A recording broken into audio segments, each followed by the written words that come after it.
Santa Paz de Jesus, amém? Bendito seja o nome do Senhor. Esse negócio do pastor nos pegou, hein? Porque eu não sei. Ainda que você lembrou, né? Não é porque tem sacolão, não. Você usava pastor com sacolão, né? Pastor de Jesus com sacolão. Mas não é isso, não. Louva a Deus, já vi cada um dos irmãos, amigos, irmãos, né?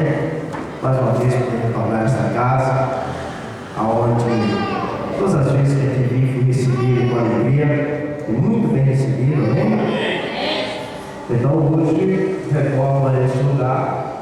Depois de ter viajado a minha terrinha, né, na Bahia, passei 20 dias engordando, né? Eu achei que eu estava emagrecer, engordei mais, um pouquinho, e tinha deixado certo com.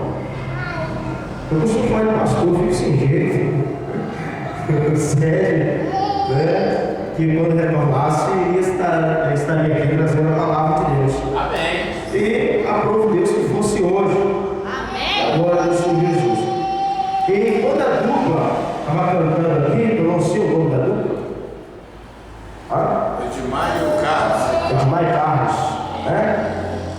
Quando a dupla começou, estava louvando aqui, eu vi que no princípio ele falou assim, alguma coisa da viúva. Eu falei, Jesus. Aí eles cantaram no final o azeite, né, da viúva. Eu falei, Jesus, eles vão fazer a pregação cantando. Porque o que Deus colocou no meu coração, mesmo antes de viajar, para trazer esse lugar para noite, é exatamente algo que vai falar conosco nesta passagem que foi cantada aqui. Glória a Deus. Né? Que é 2 Reis, capítulo de número 4. Amém, igreja? Hoje é um culto de jovens, né? É isso? Amém. Amém. Quantos são jovens aqui nesta noite? Glória a Deus. Glória a Deus. Eu já tenho 4.1, estou bom e para mim estou novinho em fúria. Já estamos chegando nos 4.1 e aí com toda a forma, então eu me considero jovem. Não? Eu considero jovem. Até os 114 é jovem. Vamos? Louvado seja o nome de Jesus. Então, 2 Reis, capítulo de número 4. Talvez a palavra hoje não vai nos falar de prosperidade, como muitos às vezes esperam, né? Mas vai falar da providência de Deus. Amém. E o Espírito Santo falava no meu coração, quando eu estava saindo de casa, que a mensagem ela não seria em vão. Tem alguém aqui que está precisando, sim, da providência de Deus. Amém? Então, nesta noite, Deus vai mostrar para nós qual será a sua providência em nome de Jesus. Todos encontraram? Amém. Bendito seja o nome de Jesus. Não precisa mais me apresentar, né? Como já sabe, pastor Josulão, né? Pastor da igreja pentecostal de Astoreza, em Cristo Jesus, como denominado nesse lugar, pastor dos leitores. Então, não precisa mais me apresentar. Capítulo 4 de 2 Reis está escrito assim, ó. Epígrafe diz: Eliseu aumenta o azeite da viúva. De quem? Viúva. A viúva. Versículo de número 1. Certa mulher, das mulheres dos discípulos dos profetas e em outras passagens está dizendo, não discípulos, mas filhos dos profetas, que vou te explicar o porquê, clamou a Eliseu dizendo: meu marido, teu servo, morreu, e tu sabes que ele temia ao Senhor. E é chegado o credor para levar os meus 2 filhos, para lhe serem escravos. Eliseu me perguntou: que te hei de fazer? Diz-me, que tens em casa? E ela respondeu: tua serva não tem nada em casa. Repita comigo: tua serva não tem nada em casa. Está vendo essa serva, né, irmãos? Se não, diga comigo, se não, uma botija de azeite. Então disse ele: vai, pede emprestadas vasilhas a todos os teus vizinhos vasilhas vazias, não poucas. Então, entra e fecha a porta sobre ti e sobre teus filhos, e deita o teu azeite em todas aquelas vasilhas. Põe a parte a que estiver cheia. Partiu, pois, dele e fechou a porta sobre si e sobre seus filhos. Esse lhe chegava as vasilhas, ela as enchia. Cheia as vasilhas, disse ela a um dos filhos: chega-me aqui mais uma vasilha. Mas ele respondeu: não há mais vasilha nenhuma. E o azeite parou. Diga comigo: o azeite parou. Então foi ela e fez saber ao homem de Deus. Ele disse: vai e vende o azeite, paga a tua dívida, e tu e teus filhos vivei o resto. E você diga glória a Jesus. Pai, eu louvo a ti pela tua palavra, por aquilo que nós acabamos de ler, meu Deus. Pedindo ao Senhor, Pai amado, orientação, Pai amado. Meu Deus, que o Senhor venha nos abrir o entendimento cada vez mais neste lugar. Pai, o Senhor nos abre o ouvido espiritual. Pai querido, que nós possamos nesta noite entender aquilo que o Senhor quer nos dizer através da tua palavra, em nome de Jesus Cristo, para a glória de Deus. Amém? Vamos aceitar a palavra do Senhor em nome de Jesus. Amém?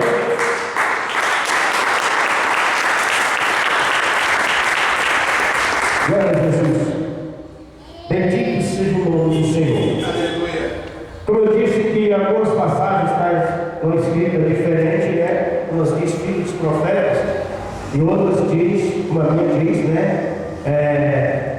Louvado seja o nome de Jesus. A minha está dizendo mulher dos discípulos dos profetas. É porque os discípulos dos profetas, ao serem ensinados pelos profetas, eles eram considerados filhos dos profetas.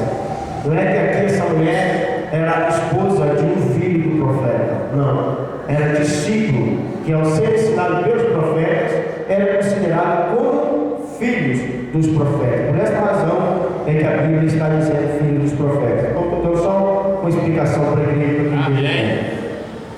Mas nós acabamos de ver aqui, irmãos,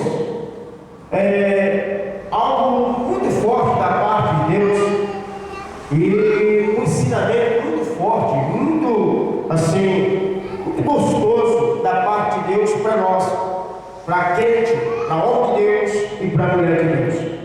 Primeiro nós encontramos uma mulher em desespero. A mulher estava em desespero. O que é uma pessoa em desespero? É aquela pessoa que está em tormento por algo que ela precisa fazer, que precisa ser feito, e ela não consegue, não tem solução. Ela não tem uma resposta imediata. Então a pessoa fica desesperada. Aí o desespero vem de diversas formas. Esse desespero dessa mulher aqui era tão somente por causa de uma dívida. A Bíblia diz que essa mulher ela tinha quantos filhos? Dois filhos. E esses dois filhos, diz a palavra de Deus, que chegou aos credores, ou seja, essa mulher, o seu esposo, né? Eles adquiriram uma dívida. Mas o esposo dela morreu e a dívida continuou. Os irmãos sabem que hoje não, mas antigamente, a pessoa quando fazia uma dívida, como garantia de pagamento daquela dívida, ela colocava a sua família. Agora, por que muitas vezes colocava a sua família? Porque terra naquele tempo tinha muitas. E caso se o camarada fosse piorar uma casa, o rapaz levava a casa e ele construía outra. Então, para que se pagasse, que se desse algo para alguém, era preciso que esse alguém desse algo de garantia. E para dar algo de garantia, que seja algo de muito valor. E o que as pessoas tinham com muito valor naquela época era unicamente a sua família.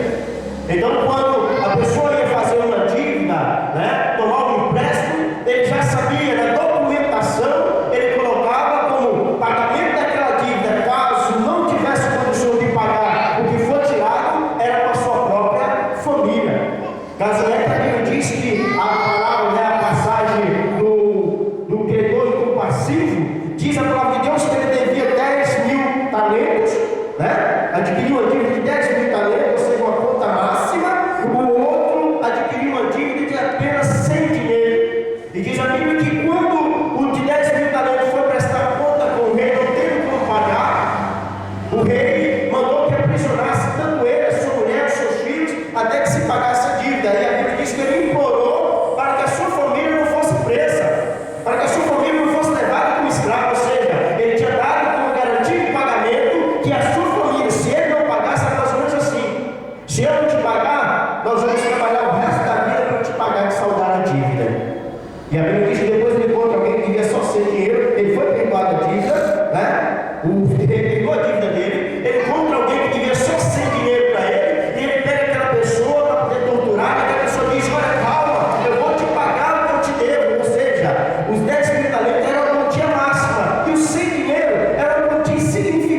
Antigamente era dessa forma que se dava como garantia o pagamento de uma dívida, aprisionava a família.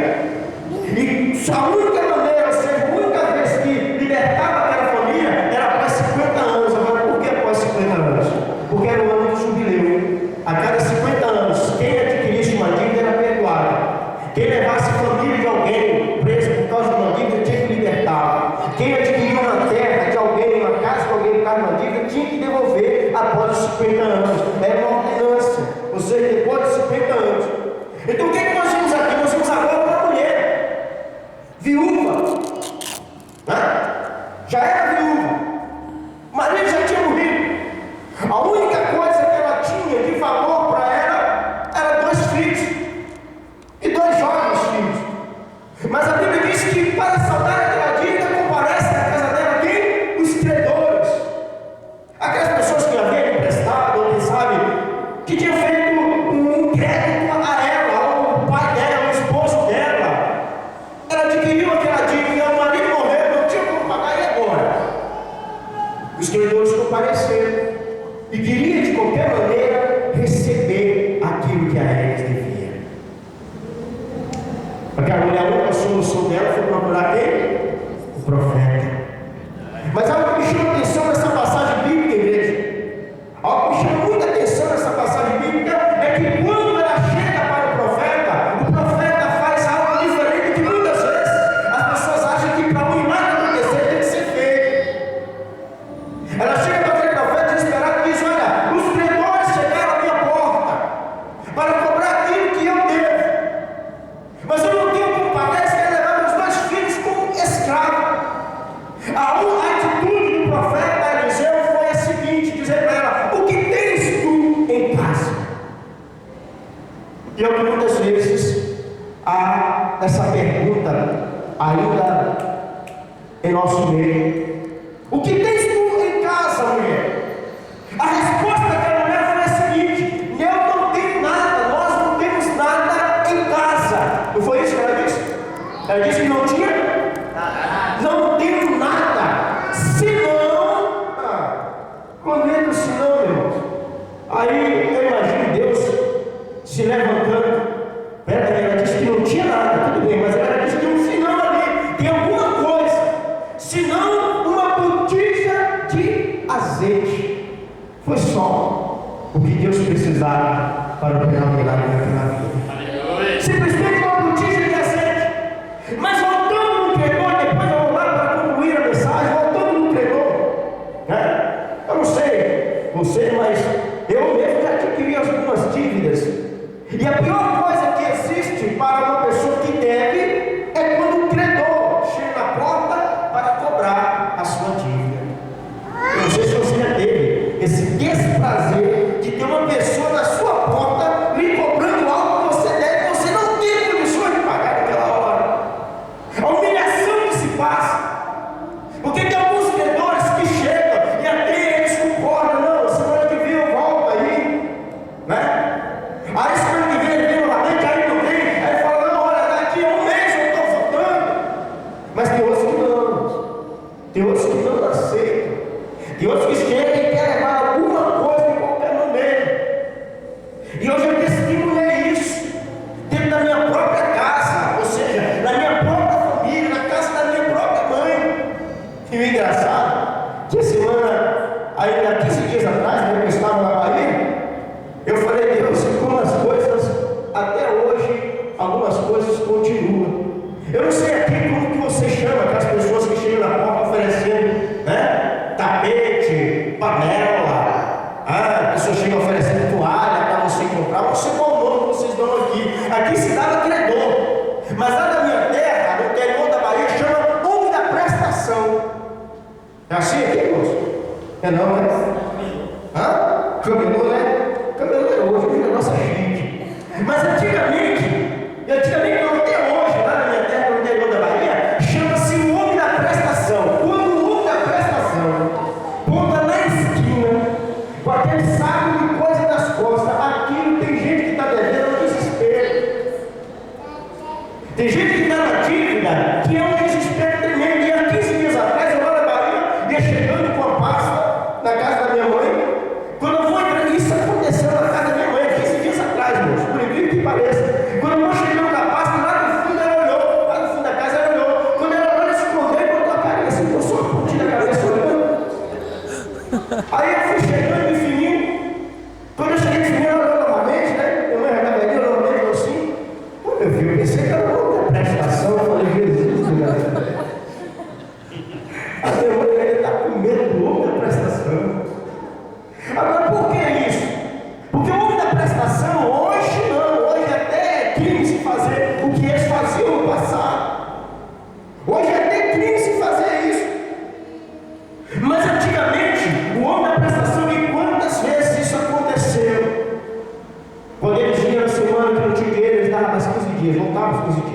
não tinha o dinheiro para devolver, aí eles voltavam com mais 15 dias, já vai 45 dias, até que quando eles chegaram, e a pessoa escondendo, a ponto que às vezes no mundo da prestação chegaram na porta, aí quando chegaram na porta, a mãe já tinha avisado o menininho, hoje está grande, se o homem da prestação chegar aí, fala com ele que eu não estou. Isso é botar o menino em perigo. Se o homem da prestação chegar, fala com ele que eu não estou em casa. Aí tudo bem, o menino é pequenininho, eu não vou falar, o homem da prestação chegava. E quando chegaram, cadê a tua mãe? Está aí? Na hora eu vou falar que ela não está em casa. Que coisa. Ela tinha falado. Aí não fala com ela, vai lá, fala com ela que eu vim buscar o dinheiro da prestação. O menino sai falar para ele, olha, não, minha mãe não está. Corria lá e falou, minha mãe, ele disse que veio buscar o dinheiro da prestação. Como esconder esse menino? A mãe sabia que ela estava tentando se esconder da prestação, mas a criança não sabia. E ela acabava entregando a mãe. Acabava entregando. E alguns deles chegavam, como já houve vários casos assim, né? Eu testemunhei vários casos assim, que quando ele viu o primeiro quinzena não tinha, segunda quinzena não tinha, terceira quinzena não tinha, que em 45 dias a pessoa ali buscando, porque tinha uns que não pagavam porque não tinha, mas tinha outros não, que era caloteiro mesmo. E na minha família tinha caloteiro, como tem até hoje, mas Jesus vai libertar isso. Vai ou vai não? Caloteiro é ter confiado no pai, viu? Com 45 dias eles vinham novamente. Aí quando eles vinham, já estavam enfurecidos, porque tinha dado 3 viagens e não tinha recebido o que devia para eles. Sabe o que eles faziam? Mamãe não está em casa, não. Outra hora, quando ela estava em casa, ela dizia assim, ó, ele dizia assim, olha, pega lá o objeto que eu vendi para a senhora. E às vezes o objeto era um cobertor. Mas ele já estava há tanto tempo, o senhor tinha pagado até 2, 3 prestações, mas não estava pagando mais, já tinha um bom tempo, mas o objeto tinha sido usado. Aí a pessoa trazia um objeto, um cobertor, às vezes já desfiado, outras vezes rasgado, outras vezes sujo mais do que tudo. E o camarada pegava e cansei, eu já vi muitas vezes, ele pegava no meio da rua assim, fazendo questão de humilhar a pessoa na praça, na frente da casa. E aquilo, os vizinhos, outros vizinhos que gostavam da fofoquinha, sabendo que a pessoa não pagava, falavam assim, olha lá, vai outra prestação, vai tomar outro objeto dela, fica olhando. E às vezes eles ficavam tudo assim, só olhando para ver o resultado. E a pessoa pegava aquele objeto, trazia, colocava no meio da rua, colocava fogo e ficava ali assistindo queimar. Isso é um credor, quando ele está chateado com alguém que não deve a ele. E quando era caldeirão, quando era vazio, porque hoje todo mundo tem fogão a gás, né? E tem alguns que até elétrico, não usa gás não, já esquenta lá e nós estamos todos. Mas lá no interior até hoje tem fogão a lenha. E o camarada pegava aquele caldeirão bonitinho, lindo, colocava no fogo e ia usando. Quando ele ia buscar o caldeirão, que era alumínio, perdia a cor. E ele estava preto. E quantas vezes eles colocavam lá de fora, pisava, machucava. E dizia, se eu não fico, tu também não vai ficar. Pisava, machucava e deixava. Quando ele deixava, de repente ele se lembrava, peraí, nem um alumínio eu vou deixar para ela não vender. Até um alumínio machucado levava. Isso, irmãos, é um credor na porta de alguém. Nos dias antigos. Hoje eu não sei se ainda existe dessa forma, mas hoje é perigoso. Porque hoje agora é crime. Se você vender, a pessoa não tem como pagar, a pessoa não pode entrar na sua casa, porque o objeto machucar e quebrar. Não pode, mas naquela época podia. Ou seja, naquela época, nesse tempo, é até melhor, mas aqui não. Aqui a Bíblia diz que quem ia ser levado eram os filhos. Eram os filhos. Você já imaginou, por causa de uma dívida, você tem que dar o seu filho ou a sua filha durante 50 anos ficar aprisionado, ser escravo para pagar uma dívida? Era isso que estava acontecendo. Está ali a razão do desespero daquela mulher. Porque se fosse a casa, dizia, não, pode levar a casa. A gente mora debaixo de uma mônica, a gente faz um barraquinho de lona, a gente se esconde em qualquer lugar. Mas não era o filho dela. Os únicos filhos. A preciosidade que ela tinha. Mas naquele momento de desespero, ela fez a coisa mais e quer ver a coisa mudar. A Bíblia diz que ela foi de contra o profeta. O irmão foi feliz quando ele diz aqui: o profeta aqui era uma espécie de Deus. Mas o que me chama a atenção aqui é que o profeta, quando ela vai de contra o profeta, você não vê o profeta chamando ela na frente, e botando a mão na cabeça dela e dizendo: eu vou fazer uma oração forte, o negócio vai ser resolvido. Não, você não vê o profeta batendo o joelho no chão e pagando um preço por ela. Não, você não vê o profeta fazendo jejum, subindo o monte para que a coisa mude. Não, o profeta sabia que a dívida foi adquirida por ela. O cara tinha que ter atitude para poder quitar aquela dívida. A primeira coisa que o profeta fez foi provar a fé daquela mulher. O que ele disse para ela? O que tens tu em casa? E qual foi a resposta dela, irmãos? A tua serva não tem nada. Isso é coisa de crente que não acredita no poder de Deus. Às vezes a solução está lá dentro de casa. Às vezes a solução está na sua porta. Irmão, eu já vendi um celular que eu comprei de 120 e doidei para vender por 40 reais. Sendo novo e ninguém comprava, porque era a solução que eu tinha para nem comprar meu gás. Eu ia ficar de braço cruzado. Às vezes a gente tem uma solução para resolver certo problema, mas a gente costuma dizer: não, eu não tenho nada. E tem. Sabe por que tem? Porque Deus não opera no muito, é no pouco. Ela não é por quê? Ela não é por quê, café?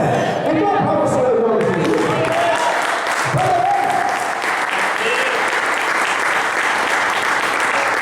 Pastor, como que Deus opera no pouco? A palavra de Deus diz: seja fiel no muito e só no pouco te colocará. É assim? Como é que diz?